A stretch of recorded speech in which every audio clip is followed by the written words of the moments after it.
जय हिंद दोस्तों, मैं महेंद्र शर्मा स्वागत करता हूं वन वर्ल्ड हिंदी में आपका। उम्मीद करता हूं आप खुश और स्वस्थ है। दोस्तों आइए दिखाते हैं पाक मीडिया की एक और लेटेस्ट डिबेट, जिसमें कैसे हिलाली चीख चीख के कह रहा है कि हम कर्जों पे चलने वाली इकोनॉमी है, क्योंकि आज तक हमने बिना कर्जे सर्वाइव ही नहीं किया है। क्योंकि पहले जब आईएमएफ के प्रोग्राम होते थे तो कहीं ना कहीं सऊदी, चाइना और कतर जैसे इस्लामिक कंट्रीज भी हमारा साथ देने आ जाते थे, जबकि अब पाकिस्तान में इमरान खान ने की हुकूमत ने आईएमएफ को इतना नाराज किया है कि अब आईएमएफ भी हम पे भरोसा नहीं कर रहा है और हमारा लोन रिलीज करने के लिए कंडीशन पे कंडीशनें लगाए जा रहा है। तो कहीं ना कहीं आज हिलाली ने भी सच्चाई बयां कर दी कि हम पिछले 30 वर्षों से कर्जे पे कर्जे लिए जा रहे हैं और कर्जों पे चलने वाली इकोनॉमी कब तक सर्वाइव करेगी, ये पूरी दुनिया जान चुकी है। तो दोस्तों देखिए डिबेट और कमेंट में अपनी प्रतिक्रिया जरूर दें। लास्ट में आपसे रिक्वेस्ट करूंगा, चैनल पर नए हैं तो चैनल को सबसे पहले सब्सक्राइब करें, लाइक शेयर कमेंट जरूर करें। दोस्तों जय हिंद, वंदे मातरम, भारत माता की जय। दोस्तों दे रहे थे कुछ ना कुछ, उसमें अभी एक बड़ी इंटरेस्टिंग बात हुई है कि जो तुर्की और चाइना है उन्होंने शाह महमूद कुरैशी साहब को विजिट के लिए इनवाइट किया है। तो उस पर भी बड़ी वो एक हैरत अंगेज सी बात लग रही है कि वो तो अब नहीं है फॉरेन मिनिस्टर, लेकिन उन्हें फिर भी कॉल करना चाइना और टर्की का, जबकि शहबाज शरीफ साहब विजिट करके भी आए टर्की का, तो उन्हें कोई खातिर खा वहां पर नई चीज मिली। पहली बात यह है कि शाह महमूद कुरैशी साहब को उन्होंने कुछ देने के लिए नहीं बुलाया। पूरी दुनिया में मुख्तलिफ जब वफूद का तबादला होता है या कॉन्फ्रेंसेस होती हैं या दौरे होते हैं तो उसमें अपोजिशन से भी लोगों को बुलाया जाता है। ये हमारे यहाँ शायद कोई तासुर है कि सिर्फ हुकूमती लोगों को बुलाया जाता है, इसलिए चाइना और तुर्की ने अगर शाह महमूद कुरैशी साहब को बुलाया तो उसकी वजह ये नहीं है कि वो बहुत उनकी कारकर्दगी से खुश हैं या वो यहाँ पे शाह महमूद कुरैशी साहब को इनकलाबी तब्दीलियाँ ले आए थे कि उन्होंने उनको बुलाया। वो एक SOPs हैं, सेट SOPs, जिनके तहत जहां अपोजिशन वाले लोगों को बुलाया जाता है उसमें बुलाया गया। पहली बात। दूसरी बात, ये जो हिलाली साहब फरमा रहे थे आपने भी उसमें बताया, देखिए आपने किया क्या, कहां सितंबर में आप IMF से फायदा उठा रहे थे? IMF को तो आपने नाराज कर लिया था, कहां वो जा रही थी? आपने तो उनके साथ मुआहदा जो था उस पर अमल दरामद रोक दिया था। IMF को तो गुस्सा इस बात का है कि आपने उनके साथ कमिटमेंट पूरी नहीं की, और जो आप ये बात कर रहे हैं कि आपने उधर उधर से बंदोबस्त किया, IMF का तो इतराज ही ये है कि इन्होंने हमारे जो मुआहदे थे उसकी खिलाफ वर्जी करते हुए ये किया, लिहाजा IMF को आपसे खुश नहीं थी। आपके मसाइल की वजह एक वो है। दूसरी बात ये है कि ये जो मामला है, आपने जैसे कहा बिल्कुल सही कहा कि कर्जे तो वापस करने के लिए मजीद कर्जे लिए जा रहे थे, और जितने कर्जे इमरान खान साहब की हुकूमत में लिए गए हैं उतने तो देखें पाकिस्तान में कभी लिए ही नहीं गए। ये तो इदाद-ओ-शुमार सबके सामने है, स्टेट बैंक के इदाद-ओ-शुमार। लेकिन इमरान साहब, जो इससे पहले आप बात कर रहे थे, इमरान हिलाल साहब, मैं आपका इस पे लेती हूँ कमेंट, लेकिन मैं ये जानना चाह रही हूँ आपसे कि एक ये फील तो आ रही है जो बाकी लोगों से हमारी डीलिंग चल रही है, चाहे IMF हो चाहे दोस्त ममालिक हो, कि थोड़े टाइम की गवर्नमेंट को शायद उस तरह से कोई ट्रस्ट नहीं कर पा रहा है, इस वजह से इस गवर्नमेंट के लिए मुश्किलात और भी ज़्यादा हैं कि इनकी, आपको लग रहा है कि जो मुल्क की इंस्टेबिलिटी है उसकी वजह से जो बाहर के लोग हैं वो इस गवर्नमेंट के साथ उतना ट्रस्ट वाला रिलेशनशिप नहीं कायम कर पा रहे? समीना, ये कुछ नहीं है। अच्छा। IMF का आज मुआहदा हो जाए, आप देखेंगे पूरी दुनिया का ट्रस्ट आ जाएगा, और कल जो है कल शाम तक शायद आपका ब्रेक थ्रू हो जाए। और मैं आपको एक और बात बताता हूँ, हिलाली साहब आप भी नोट कर लेंगे मेरी बात, हम अगले हफ्ते इंशाल्लाह प्रोग्राम में डिस्कस करेंगे। हमारे वाकफा निहाल ने एक जो खबर दी है, खबर ले लें हिलाली साहब, बहुत बड़ी खबर है। वज़ीर आला पंजाब हमजा शहबाज पंजाब के अवाम को बहुत जल्द एक ऐसा रिलीफ देने जा रहे हैं जैसा पाकिस्तान की हिस्ट्री में कभी नहीं हुआ। वो गरीबों के लिए एक ऐसी चीज़ अनाउंस करने जा रहे हैं जो पाकिस्तान में कभी नहीं हुई।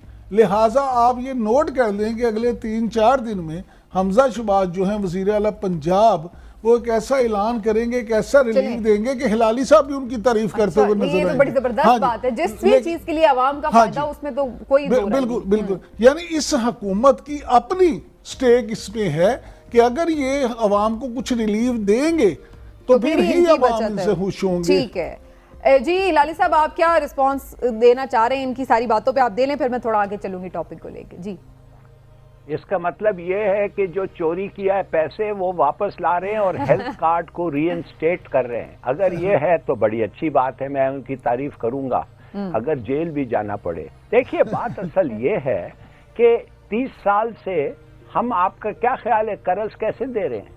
हमारा डेट क्यों बढ़ गया है? Yes. 30 साल से हम, ये इमरान खान तो 3 साल हुआ है ना, ये 30 साल से हम कर्ज लेके कर्ज वापस कर रहे हैं भाई। That is why we are in such a debt, number 1। Number 2, यार खुदा के लिए आपको मैं कह रहा हूं, IMF ये कह रहे हैं खुश नहीं था। हम तो IMF को खुश करने के लिए तो नहीं आए ना, हम तो IMF के पैसे वापस करने हैं। हमने उनको कहा कि तुम कह रहे हो पैसे किधर से आओगे, ये लो, ये ब्रेक डाउन बताओ। कहते नहीं नहीं ये ऐसा नहीं होना था, ये गलत है, ये हम we didn't agree to this. ये है हम पैसे जो तुम्हें दे रहे हैं, ये पैसे जो सब्सिडी है पेट्रोल का, इस तरीके से मिलेगा तुम्हें। क्या तुम्हारे को प्रॉब्लम क्या है? वो खुश नहीं थे। अरे if they are not happy to hell with them. और सितंबर में प्रोग्राम खत्म होता है। ये तो इनको तोहफा मिला है, 2 साल और $2 बिलियन और ये तोहफा जो है इट्स लीथल तोहफा। इस तोहफा से हमें कंट्रोल किया जाएगा। ये तो हर वक्त चाहते हैं कि हम इनसे कर्ज लेते रहें। बिल्कुल खुद इंसारी की तरफ जाना चाहिए, ना कि कर्ज ही हमारा वाहिद हल हो मईशत का। सिर्फ एक फिक्र, अगर आप IMF का कर्ज पूरा उतारते ही ना, तो आप कैसे उनसे आजाद हो जाते? आपने उनका कर्ज वापस करके जान छुड़ानी है ना। अगर आप उनका कर्ज वापस नहीं करते तो कर रहे थे ना आप। ये जो 22 प्रोग्राम्स जो हुए थे इमरान, आपका क्या ख्याल है ये 22 प्रोग्राम्स में कैसे at the end of the programme कर्ज खत्म होता था? सऊदी अरेबिया आ जाता था, UAE आ जाता था, कोई ना कोई आके देता था। वो खुद कहते थे अच्छा रहने दो, अगले प्रोग्राम में एडजस्ट करेंगे। यार ये तो आप ऐसे बात कर रहे हैं जैसे ये पहले दफे हुआ है। ठीक है, होता तो यही रहा, पॉलिसी यही रही है, लेकिन क्या उससे हम आगे बढ़ेंगे? पहली दफा नहीं हुआ। आपकी बात पे मैं सर तस्लीम में हम करता हूँ, ये पहली दफा नहीं हुआ। लेकिन इमरान खान तो डिफरेंट है ना। अगर उसने भी वही काम करना था जो पिछलों ने किया, तो फिर फायदा क्या हुआ? फिर उसको पूरा टाइम करने देते ना। अब तो वो यही कहेगा मैंने आगे ही चल के वो डिफरेंस करना था क्रिएट। लेकिन एनीवेज अब आगे क्या होना है इस पर थोड़ी सी बात हो जाए। इमरान खान साहब की मूवमेंट अपनी जगह चल रही है। इलेक्शन अब भी हो जाएं, इस साल के आखिर में हो या अगले साल हो या फिर फाइनली 2023 में होने तो हैं। लेकिन आसिफ जरदारी साहब बड़े होपफुल हैं इमरान साहब कि वो तो ये वादे वईद कर रहे हैं, दावे कर रहे हैं कि जनाब अगली हुकूमत पीपल्स पार्टी की होगी। पहले तो मैं ये जानना चाहूंगी क्या ये हुकूमत में पीपल्स पार्टी इस वक्त जो हुकूमत है क्या शामिल नहीं है, वो उसको डिसऑन कर रहे हैं? और दूसरी बात ये कि ये उनका क्या कोई हकीकत पसंदाना दावा है? समीना, मुझे कोई सियासी लीडर ऐसा बता दें कि जो ये दावा ना करे कि अगली हुकूमत उसकी होगी। क्या जरदारी साहब वाहिद शख्सियत हैं जिन्होंने ये दावा किया है? क्या मुस्लिम लीग नून वाले ये दावा नहीं करते? क्या PTI वाले ये दावा नहीं करते? PTI वाले तो यहाँ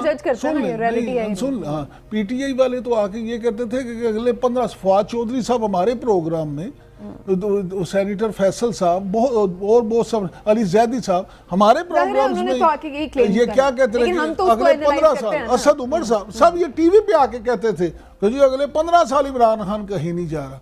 ये सब सियासी लोग कहते हैं, सियासी स्टंट होते हैं, सियासी नार।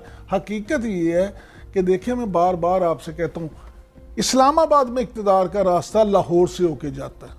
अगर आप पंजाब जो पाकिस्तान का सबसे बड़ा सूबा है, अगर आप यहाँ पे सीटें जीतेंगे तो फिर आप इस्लामाबाद में वफाकी हुकूमत बना सकेंगे।